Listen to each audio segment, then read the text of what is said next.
ಎಲ್ರಿಗೂ ನಮಸ್ಕಾರ. ಪ್ರಿಮನು TV Kannada YouTube ಚಾನಲ್ಗೆ ನಿಮ್ಮೆಲ್ರಿಗೂ ಕೂಡ ಸ್ವಾಗತ. ಸ್ನೇಹಿತರೆ, ಇವತ್ತಿನ ವಿಡಿಯೋದಲ್ಲಿ 7ನೇ ತರಗತಿಯ ಸಮಾಜ ವಿಜ್ಞಾನಕ್ಕೆ ಸಂಬಂಧಪಟ್ಟ ಹಾಗೆ ಅಧ್ಯಾಯ 2 ಮತ್ತು 3. ಸೊ 2 ಬಂದ್ಬಿಟ್ಟು ನಾನು ಲಾಸ್ಟ್ ವಿಡಿಯೋದಲ್ಲಿ ಅಪ್ಲೋಡ್ ಮಾಡಿದೆ. ಅದರ ಒಂದು ಮುಂದುವರೆದ ಭಾಗ ಇವತ್ತಿನ ವಿಡಿಯೋದಲ್ಲಿ ಏನು ಡಿಸ್ಕಸ್ ಮಾಡ್ತಾ ಹೋಗೋಣ. ಜೊತೆಗೆ ಅಧ್ಯಾಯ 3 ಇದರ ಬಗ್ಗೆನೂ ಕೂಡ ನಾವು ತಿಳ್ಕೊತಾ ಹೋಗೋಣ. ಸೊ ಒಂದಷ್ಟು ಪ್ರಶ್ನೋತ್ತರಗಳು ಮತ್ತು ಅದರ ಒಂದು ವಿವರಣೆ ಇದು ಇಂಗ್ಲೀಷ್ನಲ್ಲೇ ಇರುತ್ತೆ. ಸೊ CTETಗೆ ನಿಮಗೆ ಬಹಳ ಹೆಲ್ಪ್ ಆಗುತ್ತೆ. ಹಾಗಾಗಿ ಯಾರೆಲ್ಲ ಈ ವಿಡಿಯೋನ ನೋಡ್ತಾ ಇದ್ದೀರಾ ಎಲ್ಲೂ ಕೂಡ ಸ್ಕಿಪ್ ಮಾಡದೆ ಪೂರ್ತಿ ವಿಡಿಯೋನ ನೋಡಿ, ಜೊತೆಗೆ ಸಬ್ಸ್ಕ್ರೈಬ್ ಮಾಡ್ಕೊಂಡು ನೋಡೋದನ್ನ ದಯವಿಟ್ಟು ಮರಿಬೇಡಿ ಅಂತ ಹೇಳ್ತಾ ಜಾಸ್ತಿ ತಡ ಮಾಡೋದು ಬೇಡ, ಬನ್ನಿ ಆದಷ್ಟು ಬೇಗ ಇವತ್ತಿನ ವಿಡಿಯೋನ ಶುರು ಮಾಡ್ತಾ ಹೋಗೋಣ. ಸ್ನೇಹಿತರೆ, ಈ ಒಂದು ವಿಡಿಯೋದ ಮೊದಲನೇ ಪ್ರಶ್ನೆ ಪ್ರೀವಿಯಸ್ ವಿಡಿಯೋದ ಮುಂದುವರೆದ ಒಂದು ವಿಡಿಯೋ ಇದಾಗಿರುತ್ತೆ. ಸೊ ಯಾರ ವಿಡಿಯೋನ ನೋಡಿಲ್ಲ, ಡಿಸ್ಕ್ರಿಪ್ಷನ್ ಬಾಕ್ಸಲ್ಲಿ ಇನ್ನು ಲಿಂಕ್ನ ಮೆನ್ಷನ್ ಮಾಡಿರ್ತೀನಿ, ಹೋಗಿ ನೋಡ್ಕೊಂಬರ್ಬೋದು. ಸೊ ಪ್ರಶ್ನೆ ಏನಿದೆ, this Poland scientist was the first to say that the earth revolves around the sun ಅಂತ ಇದೆ. ಅಂದರೆ ಭೂಮಿ ಸೂರ್ಯನ ಸುತ್ತುವಂತಹ ಒಂದು ಗ್ರಹ ಅಂತ ಯಾರು ಹೇಳಿರೋದು ಅಂತ ಕೇಳಿರೋದು. ಸೊ ಕೆಪ್ಲರ್, ಕೋಪರ್ನಿಕಸ್, ಗೆಲಿಲಿಯೋ, ಹಾಗೆಯೇ ಟಾಲೆಮಿ ಅಂತ ಇದೆ. ಸೊ ಪಿ ಸೈಲೆಂಟ್ ಇಲ್ಲಿ. ಸೊ ಇದನ್ನು ನಾವು ಟಾಲೆಮಿ ಅಂತ ಓದಬೇಕು, ಆಯಿತಾ. ಸೊ ಇಲ್ಲಿ ಈ ಪ್ರಶ್ನೆಗೆ ಸರಿಯಾಗಿರ್ತಕ್ಕಂತಹ ಉತ್ತರ ಏನಿರ್ಬೋದು, ಸೂರ್ಯನ ಏನು ಭೂಮಿ ಸೂರ್ಯನ ಸುತ್ತ ತಿರುಗುತ್ತೆ ಅಂತ ಯಾರು ಹೇಳಿರೋದು ಅಂದರೆ ಆಪ್ಷನ್ ಬಿ ಕೋಪರ್ನಿಕಸ್ ಅನ್ನೋದು ಸರಿಯಾದ ಒಂದು ಆನ್ಸರ್ ಆಗುತ್ತೆ. ಸೊ ಇಲ್ಲಿ ನೀವು ಪಿಕ್ಚರಲ್ಲಿ ನೋಡ್ತಾ ಇರ್ಬೋದು. ಸೊ ಕೋಪರ್ನಿಕಸ್ ಏನಿದ್ದಾನೆ, ಸೂರ್ಯನ ಸುತ್ತ ತಿರುಗುವಂತಹ ಹಲವಾರು ಗ್ರಹಗಳಲ್ಲಿ ಭೂಮಿಯೂ ಕೂಡ ಒಂದಾಗಿದೆ ಅಂತ ಅವನು ಹೇಳ್ತಾನೆ. ಆದರೆ ಅವನ ಒಂದು ಸಂಶೋಧನೆ ಆ ಒಂದು ಕಾಲದ ಚರ್ಚಿನ ನಂಬಿಕೆಗಳಿಗೆ ಬಹಳನೇ ಆಪೋಸಿಟ್ ಆಗಿರುತ್ತೆ, ವಿರುದ್ಧವಾಗಿರುತ್ತೆ. ಹಾಗಾಗಿ ಅದನ್ನು ಯಾವುದೇ ಒಂದು ಗ್ರಂಥದಲ್ಲಿ ಪ್ರಕಟಿಸಲಿಕ್ಕೆ ಸಾಧ್ಯ ಆಗಿಲ್ಲ. ಸೊ ಹಾಗಾಗಿ ಇಲ್ಲಿ ಈ ಪ್ರಶ್ನೆಗೆ ಆಪ್ಷನ್ ಬಿ ಕೋಪರ್ನಿಕಸ್ ಅನ್ನೋದು ಸರಿಯಾಗಿರ್ತಕ್ಕಂತಹ ಒಂದು ಆನ್ಸರ್ ಆಗುತ್ತೆ. ನೆಕ್ಸ್ಟ್ ಕ್ವೆಶನ್ ನೋಡಿ, ಈ ರೀತಿ ಇದೆ. The statement sun revolves around the earth is given by dash ಅಂತ ಕೇಳಿರೋದು. ಅಂದರೆ ಏನು ಭೂಮಿ ಸೂರ್ಯನ ಸುತ್ತ ತಿರುಗುತ್ತೆ ಅಂತಕ್ಕಂತಹ ಒಂದು ಸ್ಟೇಟ್ಮೆಂಟನ್ನು ಯಾರು ಕೊಟ್ಟಿರೋದು ಅಂತ ಹೇಳಿಬಿಟ್ಟು. ಸೊ ಇಲ್ಲಿ ಸರಿಯಾಗಿರ್ತಕ್ಕಂತಹ ಒಂದು ಉತ್ತರವನ್ನು ನೋಡೋಕ್ಕಿಂತ ಮುಂಚೆ ಆಪ್ಷನ್ಸ್ ನೋಡಿ ಈ ರೀತಿ ಇದೆ. Copernicus, option B Galileo, option C Ptolemy, option D Kepler ಅಂತ ಇದೆ. ಸೊ ಸರಿಯಾದಂತಹ ಉತ್ತರ ಬಂದ್ಬಿಟ್ಟು ಆಪ್ಷನ್ ಸಿ ಏನಿದೆ ಅಲ್ಲ, ಟಾಲೆಮಿ ಅನ್ನೋದು ಸರಿಯಾದ ಒಂದು ಆನ್ಸರ್ ಆಗುತ್ತೆ. ಸೊ ಇಲ್ಲಿ ಕೋಪರ್ನಿಕಸ್ನ ಒಂದು ಕಾಲಘಟ್ಟದಲ್ಲಿ ಸೂರ್ಯನು ಭೂಮಿಯ ಸುತ್ತ ತಿರುಗ್ತಾನೆ ಅನ್ನುವಂತಹ ಒಂದು ಸ್ಟೇಟ್ಮೆಂಟ್ ಸೊ ಟಾಲೆಮಿ ಹೇಳಿದಂತಹ ಒಂದು ಮಾತಾಗಿರುತ್ತೆ. ಸೊ ಇದುವೇ ಏನಾಗುತ್ತೆ, ಚರ್ಚಿನ ಒಂದು ಸಿದ್ಧಾಂತ ಆಗುತ್ತೆ. ಸೊ ಕೋಪರ್ನಿಕಸ್ ಹೇಳಿರುವಂತಹ ಒಂದು ಮಾತನ್ನ ಇಗ್ನೋರ್ ಮಾಡಿ ಅದೇ ಮಾತನ್ನ ಟಾಲೆಮಿ ಹೇಳಿರ್ತಾನೆ. ಸೊ ಅದೇ ಮಾತು ಚರ್ಚಿನ ಒಂದು ಪ್ರಿನ್ಸಿಪಲ್ ಅಥವಾ ಒಂದು ತತ್ವ, ಒಂದು ಸಿದ್ಧಾಂತ ಆಗುತ್ತೆ ಅಂತಕ್ಕಂಥದ್ದು.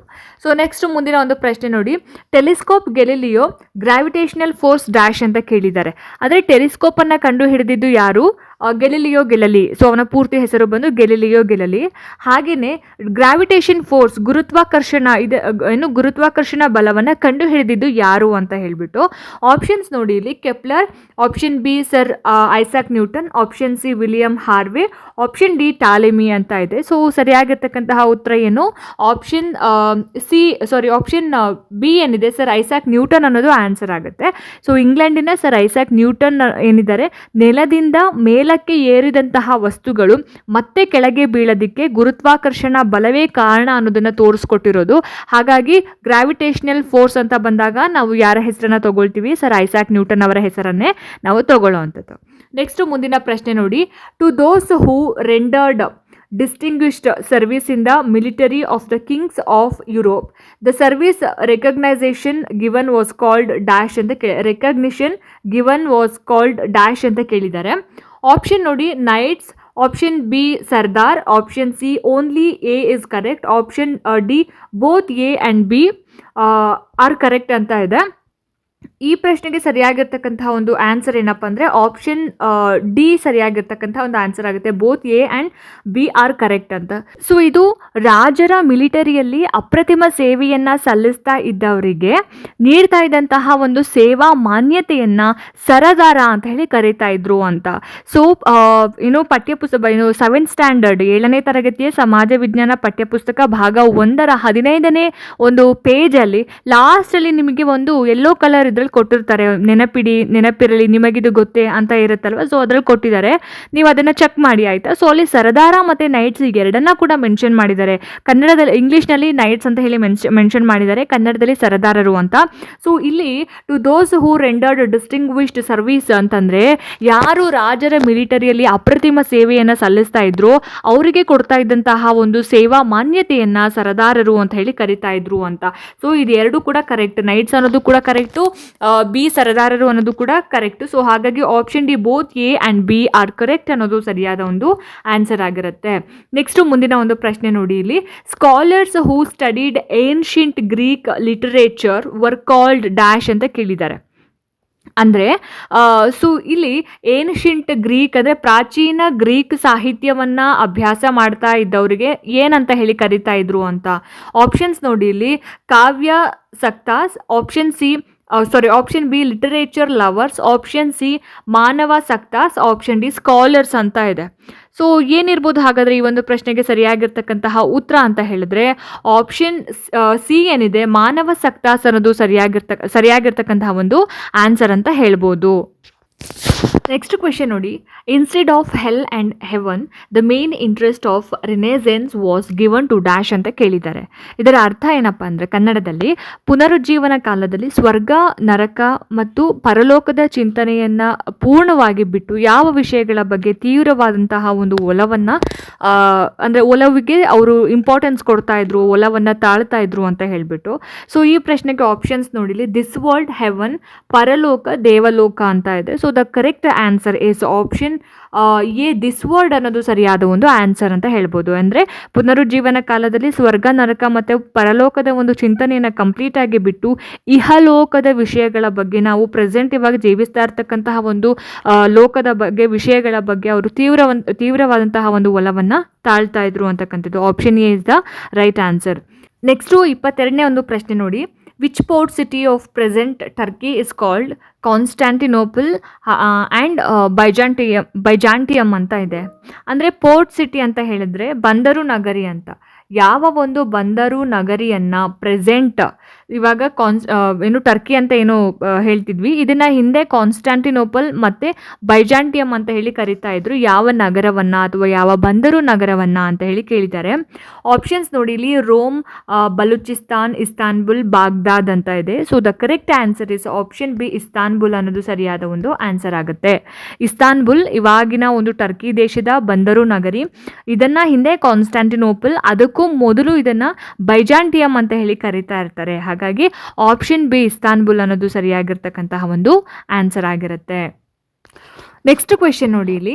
The scientist who introduced the order of blood circulation in the human body ಅಂತ ಕೇಳಿದ್ದಾರೆ. ಅಂದರೆ ಬ್ಲಡ್ ಸರ್ಕ್ಯುಲೇಷನ್ ಅಂತ ಹೇಳಿದ್ರೆ ಮಾನವ ದೇಹದಲ್ಲಿನ, ಇಲ್ಲಿ ನೋಡಿ ಇಲ್ಲಿ, ಮಾನವ ದೇಹದಲ್ಲಿನ ರಕ್ತ ಪರಿಚಲನೆಯ ಕ್ರಮವನ್ನು ತೋರಿಸಿಕೊಟ್ಟಂತಹ ಒಬ್ಬ ವಿಜ್ಞಾನಿ ಯಾರು ಅಂತ. ಆಪ್ಷನ್ಸ್ ನೋಡೋಣ. Galileo, option B sir Isaac Newton, option C William Harvey, option D Ptolemy ಅಂತ ಇದೆ. So the correct answer is option C, William Harvey is the right answer. William Harvey ಅವರೇನಿದ್ದಾರೆ ಮಾನವ ದೇಹದಲ್ಲಿನ ರಕ್ತ ಪರಿಚಲನೆಯ ಒಂದು ಕ್ರಮವನ್ನು ತೋರಿಸಿಕೊಡ್ತಾರೆ. ಹಾಗೆಯೇ ವೆಸಾಲಿಯಸ್ ಅಂತಕ್ಕಂತಹ ಒಬ್ಬ ಬೆಲ್ಜಿಯಂನ ವಿಜ್ಞಾನಿ ದೇಹದಲ್ಲಿ ರಕ್ತ ಸಂಚಾರದ ಬಗ್ಗೆ ಒಂದು ಗ್ರಂಥವನ್ನು ಬರೀತಾರೆ. ಇದು ಇಂಪಾರ್ಟೆಂಟ್ ಆಗಿ ನೆನಪಿಟ್ಕೊಳ್ಳಿ. ವೆಸಾಲಿಯಸ್ ಅನ್ನುವಂತಹ ಬೆಲ್ಜಿಯಂನ ವಿಜ್ಞಾನಿ ಏನಿದ್ದಾರೆ ದೇಹದಲ್ಲಿ ರಕ್ತ ಸಂಚಾರದ ಬಗ್ಗೆ ಒಂದು ಗ್ರಂಥವನ್ನು ಬರೆಯುವಂಥದ್ದು ಅಥವಾ ಪ್ರಕಟಿಸುವಂಥದ್ದು. ಆ್ಯಂಡ್ ನಮ್ಮ ಬಾಡಿಯಲ್ಲಿ ಏನು ಬ್ಲಡ್ ಸರ್ಕ್ಯುಲೇಷನ್ ಆಗತ್ತೆ ಅನ್ನುವಂತಹ ಒಂದು ಕ್ರಮವನ್ನು ತೋರಿಸಿಕೊಟ್ಟಿದ್ಯಾರು, ವಿಲಿಯಂ ಹಾರ್ವೆ. ಅದರ ಬಗ್ಗೆ ಗ್ರಂಥ ಬರೆದಿದ್ದು ಯಾರು, ವೆಸಾಲಿಯಸ್ ಅಂತಕ್ಕಂತಹ ಒಬ್ಬ ಬೆಲ್ಜಿಯಂನ ವಿಜ್ಞಾನಿ ಆಗಿರ್ತಾರೆ. ಸೊ ಈ ಪ್ರಶ್ನೆಗೆ ಇಲ್ಲಿ ವಿಲಿಯಂ ಹಾರ್ವೆ ಅನ್ನೋದು ಸರಿಯಾದ ಉತ್ತರ ಆಗಿರುತ್ತೆ. ನೆಕ್ಸ್ಟು ಮುಂದಿನ ಒಂದು ಪ್ರಶ್ನೆ ನೋಡಿ ಇಲ್ಲಿ. Identify the world famous painter of these paintings, virgin on the rocks, the last supper and Mona Lisa ಅಂತ ಕೇಳಿದ್ದಾರೆ. ಅಂದರೆ ವರ್ಲ್ಡ್ ಫೇಮಸ್ ಪೇಂಟರ್, ಆ ಒಬ್ಬ ಪೇಂಟರು ಈ 3 ಪೇಂಟಿಂಗ್ಗಳನ್ನು ಮಾಡಿದ್ದಾನೆ. ಯಾವುದು, virgin on the rocks, last supper, Mona Lisa. So ಈ 3 ಪೇಂಟಿಂಗ್ಸ್ಗಳನ್ನು ಮಾಡಿರ್ತಕ್ಕಂತಹ ವರ್ಲ್ಡ್ ಫೇಮಸ್ ಪೇಂಟರ್ ಯಾರು ಅನ್ನೋದು ಪ್ರಶ್ನೆ. ಸೊ ಇಲ್ಲಿ ಪಿಕ್ಚರಲ್ಲಿ ಕೂಡ ಕೊಟ್ಟಿದ್ದಾರೆ ಯಾರು ಅನ್ನೋದನ್ನು ನಾವು ಹೇಳಬೇಕಾಗತ್ತೆ. ಆ್ಯಂಡ್ ನೋಡಿ ಇಲ್ಲಿ Dante, Boccaccio, Leonardo da Vinci, Michelangelo. So the correct answer is, ಈ ಒಂದು ಪ್ರಶ್ನೆಗೆ option C, Leonardo da Vinci. So Leonardo da Vinci ಅಂತ ಬಂದಿದ ತಕ್ಷಣ ಅವನು ವರ್ಲ್ಡ್ ಫೇಮಸ್ ಪೇಂಟರ್ ಆಗಿರ್ತಾನೆ. ಅವನ ಒಂದು ಮೋಸ್ಟ್ ಫೇಮಸ್ ಪೇಂಟಿಂಗ್ ಅಂತ ಬಂದಾಗ Mona Lisa, virgin on the rocks, ಹಾಗೆಯೇ ದ ಲಾಸ್ಟ್ ಸಪ್ಪರ್. ಸೊ ಇದರ ಬಗ್ಗೆನೂ ಕೂಡ ಲಾಸ್ಟ್ ನಲ್ಲಿ ಪ್ರಶ್ನೆ ಕೇಳಿದ್ರಲ್ಲ, ಸೊ ಅವನ ಒಂದು 2 ಪೇಂಟಿಂಗ್ಸ್ಗಳನ್ನು ಕೊಟ್ಟು ಯಾರು ಇದನ್ನ ಮಾಡಿದ್ದು ಅಂತ ಹೇಳಿ ಪ್ರಶ್ನೆ ಕೊಟ್ಟಿದ್ರು. ಸೊ ಇದು ಕೂಡ 7th standard, most of the questions 7th standard text books ಇಂದಾನೆ ಕೊಟ್ಟಿದ್ದಾರೆ. ಸೊ ಹಾಗಾಗಿ ನಾವು ಯಾವುದೇ ಒಂದು GPSTR ಆಗಲಿ ಅಥವಾ HSTR ಆಗಲಿ 7th ಸ್ಟ್ಯಾಂಡರ್ಡ್ ಟೆಕ್ಸ್ಟ್ ಬುಕ್ಸ್ ಇಂದಾನೆ ಓದೋದಕ್ಕೆ ಶುರು ಮಾಡಬೇಕು. ಅದಕ್ಕೋಸ್ಕರನೇ ನಾನು 7ನೇ ತರಗತಿಯ ಒಂದು ಕ್ವೆಶನ್ ಆ್ಯಂಡ್ ಆನ್ಸರ್ಸ್ ನಾನು ಮಾಡ್ತಾ ಇದ್ದೀನಿ, ನಿಮಗೆ ನೆಕ್ಸ್ಟ್ ಹೆಲ್ಪ್ ಆಗುತ್ತೆ ಅಂತ. ಸೊ ಹಾಗಾಗಿ ಇಲ್ಲಿ ಈ ಒಂದು ಪ್ರಶ್ನೆಗೆ ಲಿಯಾನಾರ್ಡೋ ಡಾವಿಂಚಿ ಅನ್ನೋದು ಸರಿಯಾಗಿರ್ತಕ್ಕಂತಹ ಒಂದು ಆನ್ಸರ್ ಆಗುತ್ತೆ. ನೆಕ್ಸ್ಟು ಮುಂದಿನ ಒಂದು ಪ್ರಶ್ನೆ, the name of this church in the city of Rome is dash ಅಂತ ಕೇಳಿದ್ದಾರೆ. ಸೊ ರೋಮ್ನಲ್ಲಿ ಇರ್ತಕ್ಕಂತಹ ಈ ಒಂದು ಚರ್ಚಿನ ಹೆಸರು ಏನು ಅಂತ ಹೇಳಿಬಿಟ್ಟು.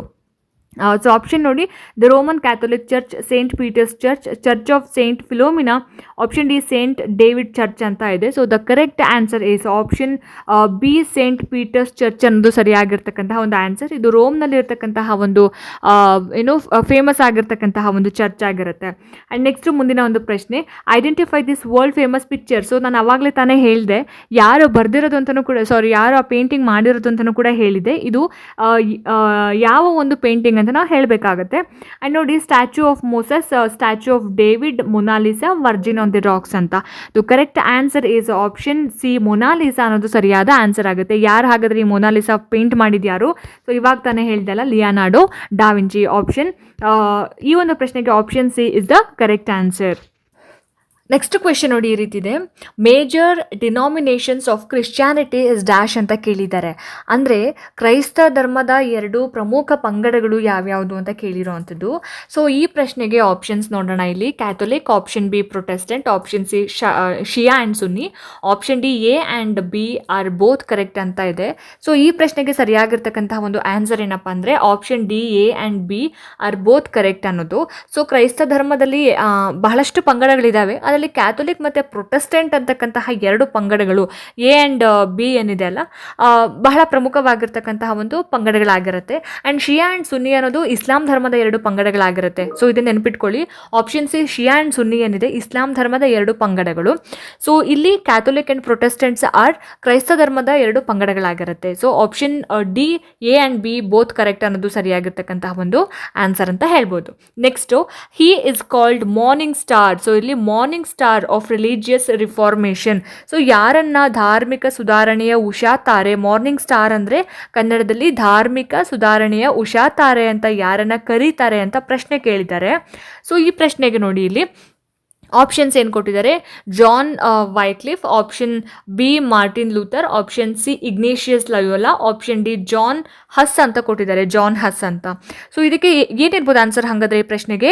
ಆಪ್ಷನ್ ಎ ಏನಿದೆ ಅಲ್ಲ, ಜಾನ್ ವೈಕ್ಲಿಫ್ ಅನ್ನೋದು ಸರಿಯಾದ ಒಂದು ಆನ್ಸರ್ ಆಗುತ್ತೆ. ಸೊ ಜಾನ್ ವೈಕ್ಲಿಫ್ ಇವನ ಒಂದು ಕಾಲಾವಧಿ ಬಂದು 1324ರಿಂದ 1384. ಸೊ ಜಾನ್ ವೈಕ್ಲಿಫ್ನನ್ನು ಧಾರ್ಮಿಕ ಸುಧಾರಣೆಯ ಉಷಾ ತಾರೆ ಅಥವಾ ಮಾರ್ನಿಂಗ್ ಸ್ಟಾರ್ ಅಂತ ಹೇಳಿ ಕರೀತಾರೆ. ಆಕ್ಸ್ಫರ್ಡ್ ವಿಶ್ವವಿದ್ಯಾಲಯದಲ್ಲಿ ಪ್ರಾಧ್ಯಾಪಕನಾಗಿರ್ತಾರೆ ಜಾನ್ ವೈಕ್ಲಿಫ್ ಅವರು. ಸೊ ಇವರು ಚರ್ಚಿನಲ್ಲಿನ ಒಂದು ಕ್ರಮ ಅಲ್ಲದೆ ಇರತಕ್ಕಂತಹ ಒಂದು ನಡೆಗಳನ್ನು, ಅಂದರೆ ಅಲ್ಲಿ ಆಗ್ತಕ್ಕಂತಹ ಕೆಲವೊಂದು ನಡೆಗಳನ್ನು ಅವರು ಎಲ್ಲವನ್ನ ಕೂಡ ಬಯಲಿಗೆ ಇಳಿತಾರೆ, ಯಾರು? John Wycliffe. ಹಾಗಾಗಿ ಅವರನ್ನು ಮಾರ್ನಿಂಗ್ ಸ್ಟಾರ್ ಅಥವಾ ಧಾರ್ಮಿಕ ಸುಧಾರಣೆಯ ಉಷಾ ತಾರೆ ಅಂತ ಹೇಳಿ ಕರೆಯುವಂಥದ್ದು. ನೆಕ್ಸ್ಟು ಮುಂದಿನ ಒಂದು ಪ್ರಶ್ನೆ ನೋಡಿ, I cannot accept any ideas that are against my conscience, the religious reformer who said this is dash ಅಂತ ಕೇಳಿದ್ದಾರೆ. ಸೊ ಇದರ ಅರ್ಥ ಏನಪ್ಪ ಅಂತ ಹೇಳಿದ್ರೆ, ನನ್ನ ಆತ್ಮ ಸಾಕ್ಷಿಯ ವಿರುದ್ಧವಾದ ಯಾವುದೇ ವಿಚಾರಗಳನ್ನು ನಾನು ಒಪ್ಪಿಕೊಳ್ಳಲಾರೆ ಅಂತ ಯಾರು ಹೇಳಿದ್ದಾರೆ? ಸೊ ಯಾರು ಈ ರೀತಿಯಾಗಿರ್ತಕ್ಕಂತಹ ಒಂದು ಸ್ಟೇಟ್ಮೆಂಟನ್ನು ಕೊಟ್ಟಿರೋದು ಅಂತ ಹೇಳಿ ನೋಡಿ ಇಲ್ಲಿ. I cannot accept any ideas that are against my conscience, ಅಂದರೆ ನನ್ನ ಒಂದು ಆತ್ಮಸಾಕ್ಷಿಯ ವಿರುದ್ಧವಾದಂತಹ ಯಾವುದೇ ವಿಚಾರಗಳನ್ನು ನಾನು ಆಕ್ಸೆಪ್ಟ್ ಮಾಡಲ್ಲ ಅಂತ ಯಾರು ಹೇಳಿದ್ದಾರೆ ನೋಡಿ ಇಲ್ಲಿ. Option A John Wycliffe, option B Martin Luther, option C John Hus, option D Ignatius Loyola. So ಇದಕ್ಕೆ ಸರಿಯಾದಂತಹ ಒಂದು ಆನ್ಸರ್ ಬಂದ್ಬಿಟ್ಟು ಆಪ್ಷನ್ ಸಿ ಜಾನ್ ಹಸ್ ಅನ್ನೋದು ಆನ್ಸರ್ ಆಗುತ್ತೆ. ಸೊ ಜಾನ್ ಹಸ್ ಏನಿದ್ದಾರೆ ಚರ್ಚಿನ ಒಂದು ಅನೈತಿಕ ನಡವಳಿಕೆಗಳನ್ನು ಬಹಳ ಕಟುವಾಗಿ ಟೀಕೆ ಮಾಡಿದಂಥವ್ರು. ಚರ್ಚಿನ ಒಂದು ನ್ಯಾಯಾಲಯ ಅವರನ್ನು ಕರೆಸಿ ಚರ್ಚಿನ ಒಂದು ತತ್ವಗಳನ್ನು, ಪ್ರಿನ್ಸಿಪಲ್ಸ್ಗಳನ್ನು ಒಪ್ಕೊಳ್ಬೇಕು ಅಂತ ಹೇಳಿ ಅವರಿಗೆ ಫೋರ್ಸ್ ಮಾಡ್ತಾರೆ. ಇದಕ್ಕೆ ಆಪೋಸಿಟ್ ಆಗಿ ಅವರು ಈ ಸ್ಟೇಟ್ಮೆಂಟ್ನ ಹೇಳೋದು ಏನಂತ, ನನ್ನ ಆತ್ಮಸಾಕ್ಷಿಯ ವಿರುದ್ಧವಾದ ಯಾವುದೇ ವಿಚಾರಗಳನ್ನು ನಾನು ಒಪ್ಕೊಳ್ಳೋದಿಲ್ಲ ಅಂತ ಹೇಳಿಬಿಟ್ಟು. ಸೊ ಹಾಗಾಗಿ ಚರ್ಚ್ ಮತ್ತು ಚರ್ಚಿನ ನ್ಯಾಯಾಲಯವನ್ನು ವಿರೋಧಿಸಿದ್ದಕ್ಕೋಸ್ಕರ ಅವರನ್ನು ಅಪರಾಧಿ ಅಂತ ಹೇಳಿ ಜೀವಂತವಾಗಿ ಅವ್ರನ್ನ ಸುಟ್ಟು ಬಿಡ್ತಾರೆ. ಯಾರನ್ನ? ಜಾನ್ ಹಸ್ನನ್ನ. ಸೊ ಹಾಗಾಗಿ ಈ ಪ್ರಶ್ನೆಗೆ John Hus is the right answer. Next ಮುಂದಿನ ಪ್ರಶ್ನೆ. ನೋಡಿ ಇಲ್ಲಿ. Blind believes were created for these as passengers letters of heaven ಅಂತ ಇದೆ. ಅಂದರೆ passengers letter of heaven. So ಇದಕ್ಕೆ ಕನ್ನಡದಲ್ಲಿ ನಾವು ಸ್ವರ್ಗದ ರಹದಾರಿ ಪತ್ರಗಳು ಅಂತ ಹೇಳಿ ಕರಿತೀವಿ. ಇದೊಂದು ಬ್ಲೈಂಡ್ ಬಿಲೀವ್ಸ್ ಅಂದರೆ ಕುರುಡು ನಂಬಿಕೆಗಳಾಗಿರುತ್ತೆ. ಅದನ್ನು ನಾವು ಏನಂತ ಹೇಳಿ ಕರಿತೀವಿ? ಏನಕ್ಕೆ ಸ್ವರ್ಗದ ರಹದಾರಿ ಪತ್ರಗಳು ಅಥವಾ ಪ್ಯಾಸೆಂಜರ್ ಲೆಟರ್ಸ್ ಆಫ್ ಹೆವನ್ ಅಂತ ಹೇಳಿ ಕರಿತಿದ್ರು ಅಂತ. ಆಪ್ಷನ್ಸ್ ನೋಡಿ. Pope's letter of blessing, option B pardon letter, option C royal decree, option D God's commandment ಅಂತ ಇದೆ. ಸೊ ಈ ಪ್ರಶ್ನೆಗೆ ಸರಿಯಾಗಿರ್ತಕ್ಕಂತಹ ಒಂದು ಆನ್ಸರ್ ಬಂದ್ಬಿಟ್ಟು ಆಪ್ಷನ್ ಬಿ ಪರ್ಡನ್ ಲೆಟರ್, ಅಂದರೆ ಪಾಪ ಕ್ಷಮಾಪಣಾ ಪತ್ರ ಅಂತ. ಸೊ ಏನು ಪಾಪ ಕ್ಷಮಾಪಣಾ ಪತ್ರ, ಏನಕ್ಕೋಸ್ಕರ ಇದನ್ನು ಮಾರಾಟ ಮಾಡ್ತಿದ್ರು ಅಂದರೆ ರೋಮ್ ಪಟ್ಟಣದಲ್ಲಿ ಏನಾಗಿತ್ತು, ಸಂತ ಪೀಟರ್ ಚರ್ಚ್ನ ಪುನರ್ ನಿರ್ಮಾಣ ಮಾಡಬೇಕಾಗಿತ್ತು. ಸೊ ಅದರ ಒಂದು ಸಲುವಾಗಿ ಪೋಪ್ 10ನೇ ಲಿಯೋ ಅವರಿಗೆ ಒಂದು ಹಣದ ಅವಶ್ಯಕತೆ ಇರುತ್ತೆ. ಸೊ ಹಾಗಾಗಿ ಅವ್ರು ಏನು ಮಾಡ್ತಾರೆ, ಪಾಪ ಕ್ಷಮಾಪಣಾ ಪತ್ರಗಳನ್ನು ಖರೀದಿಸಿದವರು ಅವರ ಒಂದು ಪಾಪ ವಿಮುಕ್ತಗೊಂಡು ಸ್ವರ್ಗಕ್ಕೆ ಸೀದಾ ಹೋಗ್ತಾರೆ. ಇವು ಸ್ವರ್ಗಕ್ಕೆ ಇರತಕ್ಕಂತಹ ಒಂದು ರಹದಾರಿ ಪತ್ರಗಳು ಅನ್ನುವಂತಹ ಒಂದು ಕುರುಡು ನಂಬಿಕೆಗಳನ್ನು ಅವರು ಬಿಲ್ಡ್ ಮಾಡ್ತಾರೆ. ಸೊ ಇದನ್ನು ನಾವು ಏನಂತ ಹೇಳಿ ಕರಿತೀವಿ? ಪಾಪ ಕ್ಷಮಾಪಣಾ ಪತ್ರ, ಅಥವಾ ಅದಕ್ಕೆ ಇನ್ನೊಂದೇನು ಹೆಸರು ಹೇಳ್ತಾರೆ, ಸ್ವರ್ಗದ ರಹದಾರಿ ಪತ್ರಗಳು ಅಂತ ಹೇಳಿ ಕರೆಯುವಂಥದ್ದು. ಸೊ ಪಾಪ ಕ್ಷಮಾಪಣಾ ಪತ್ರ ಅಂದರೆ ಈ ರೀತಿಯಂತಹ ಒಂದು ಅರ್ಥ ಇದೆ. ಸೊ ನೆಕ್ಸ್ಟ್ ನೋಡಿ ಇಲ್ಲಿ. Who started the religious reform movement in Germany ಅಂತ ಕೇಳಿದ್ದಾರೆ. ಅಂದರೆ ಜರ್ಮನಿಯಲ್ಲಿ ಧಾರ್ಮಿಕ ಸುಧಾರಣಾ ಚಳುವಳಿಯನ್ನು ಆರಂಭಿಸಿದವರು ಯಾರು ಅಂತ. ಸೊ ಆಪ್ಷನ್ಸ್ ನೋಡಿ ಇಲ್ಲಿ.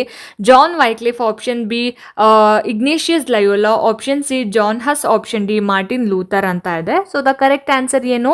Option D Martin Luther is the right answer.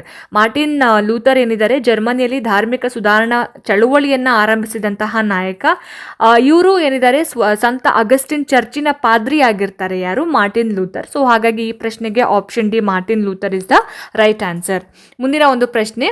Martin Luther was a priest at the dash church. So ನಾನು ಜಸ್ಟ್ ಇವಾಗ ತಾನೇ ಹೇಳಿದೆ, ಪ್ರೀಸ್ಟ್ ಅಂತ ಹೇಳಿದ್ರೆ ಪಾದ್ರಿ ಅಂತ ಅರ್ಥ, ಆಯ್ತಾ? ಸೊ ಮಾರ್ಟಿನ್ ಲೂಥರ್ ಅವರು ಯಾವ ಒಂದು ಚರ್ಚಿನ ಪಾದ್ರಿ ಆಗಿದ್ರು ಅಂತ ಕೇಳಿದ್ದಾರೆ. ಆಪ್ಷನ್ ನೋಡಿ. Saint Peter's church, option B Roman Catholic church, option C Saint Augustine's church, option D Protestant church ಅಂತ. ಸೊ ಸಂತ ಅಗಸ್ಟಿನ್ ಚರ್ಚ್ ಅಂತ ನಾನು ಜಸ್ಟ್ ಹೇಳಿದೆ ಅಲ್ಲ. So option C Saint Augustine's ಚರ್ಚಲ್ಲಿ ಅವರು ಏನಾಗಿರ್ತಾರೆ? ಪ್ರೀಸ್ಟ್ ಆಗಿರ್ತಾರೆ ಅಥವಾ ಪಾದ್ರಿ ಆಗಿರ್ತಾರೆ. ಆಪ್ಷನ್ ಸಿ ಸರಿಯಾಗಿರ್ತಕ್ಕಂತಹ ಒಂದು ಆನ್ಸರ್ ಅಂತ ಹೇಳ್ಬೋದು. ನೆಕ್ಸ್ಟ್ ಮುಂದಿನ ಪ್ರಶ್ನೆ. Martin Luther wrote 95 statements on apologetics. He nailed them on the gate of this church ಅಂತ ಕೇಳಿದ್ದಾರೆ.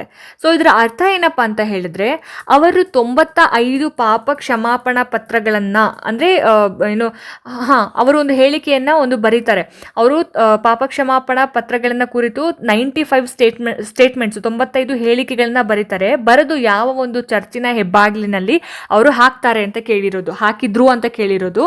ಸೊ ಆಪ್ಷನ್ ನೋಡಿ. Saint Peter's church, option B Roman Catholic church, option C Saint Augustine's church, option D Wittenberg church ಅಂತ ಇದೆ. So the correct answer is option D Wittenberg church ಅನ್ನೋದು answer ಆಗುತ್ತೆ. Martin Luther ಅವರು ಜರ್ಮನಿಯಲ್ಲಿ ಧಾರ್ಮಿಕ ಸುಧಾರಣಾ ಚಳವಳಿಯನ್ನ ಆರಂಭ ಮಾಡ್ತಾರೆ. ಜೊತೆಗೆ ಇವ್ರು ಏನು ಪಾಪ ಕ್ಷಮಾಪಣಾ ಪತ್ರ ಅಂತ ನಾನು ಅವಾಗಲೇ ಹೇಳಿದೆ, ಒಂದು ಕುರುಡು ನಂಬಿಕೆಗಳನ್ನ ಬಿಲ್ಡ್ ಮಾಡಿದ್ರು, ಅದರ ವಿರುದ್ಧವಾಗಿರ್ತಾರೆ.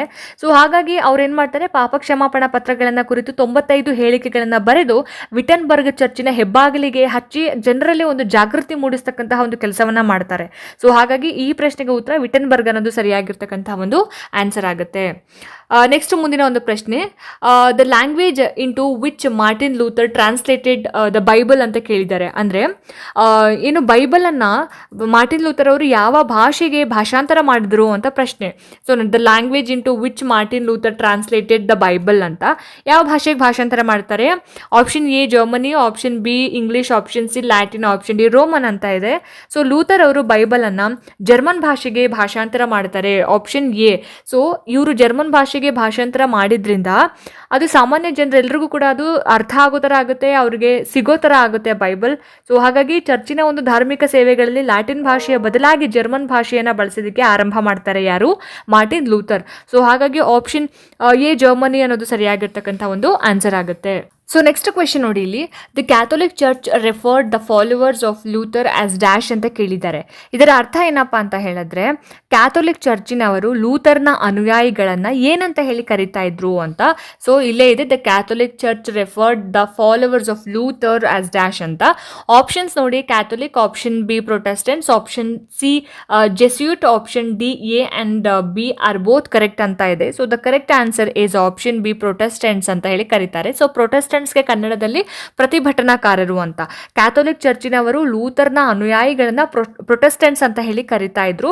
ಸೊ ಕಾಲಕ್ರಮೇಣ ಏನಾಯ್ತು, ಪ್ರೊಟೆಸ್ಟೆಂಟರು ಕ್ರೈಸ್ತ ಧರ್ಮದ ಒಂದು ಪಂಗಡವಾಗಿ ವಿಶ್ವದ ಬೇರೆ ಬೇರೆ ದೇಶಗಳಲ್ಲಿ ಹರಡ್ಕೊಳ್ತಾರೆ. ಸೊ ಈ ಒಂದು ಬೆಳವಣಿಗೆ ಮುಂದೆ ಉದಾರವಾದ ಅಂತಕ್ಕಂತಹ ಒಂದು ರಾಜಕೀಯ ಸಿದ್ಧಾಂತದ ಉಗಮಕ್ಕೆ ನಾಂದಿ ಆಯಿತು ಅಂತ ಹೇಳ್ಬಿಟ್ಟು. ಸೊ ಹಾಗಾಗಿ ಇಲ್ಲಿ ಲೂಥರ್ನ ಅನುಯಾಯಿಗಳನ್ನ ಪ್ರೊಟೆಸ್ಟೆಂಟ್ಸ್ ಅಂತ ಹೇಳಿ ಕರೀತಾರೆ ಅಂತಕ್ಕಂಥದ್ದು ಆನ್ಸರ್ ಆಗುತ್ತೆ.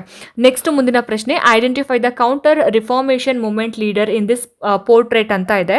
ಸೊ ನಾವು ಇಲ್ಲಿ ಮೇನ್ ಆಗಿ ಕೌಂಟರ್ ರಿಫಾರ್ಮೇಷನ್ ಮೂವ್ಮೆಂಟ್ ಅಂದ್ರೆ ಏನು ಅನ್ನೋದನ್ನು ತಿಳ್ಕೊಬೇಕಾಗುತ್ತೆ. ಅಂದ್ರೆ ಪ್ರತಿ ಸುಧಾರಣಾ ಚಳುವಳಿ, ಕೌಂಟರ್ ರಿಫಾರ್ಮೇಷನ್ ಮೂವ್ಮೆಂಟ್ ಅಂದ್ರೆ ಪ್ರತಿ ಸುಧಾರಣಾ ಚಳುವಳಿಯ ನಾಯಕ ಯಾರು ಅಂತ ಕೇಳಿದ್ದಾರೆ ಇಲ್ಲಿ.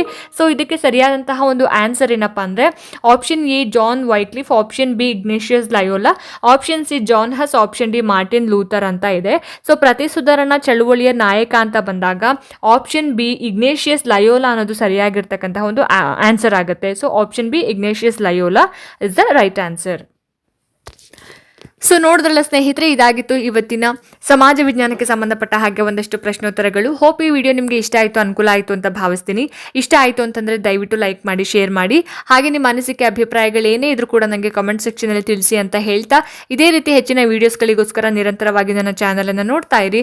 ಮುಂದಿನ ವೀಡಿಯೋಸ್ಗಳಲ್ಲಿ ನಾನು ನಿಮಗೆ ಸಿಗ್ತೀನಿ. ಅಲ್ಲಿ ತನಕ ಎಲ್ರಿಗೂ ನಮಸ್ಕಾರ.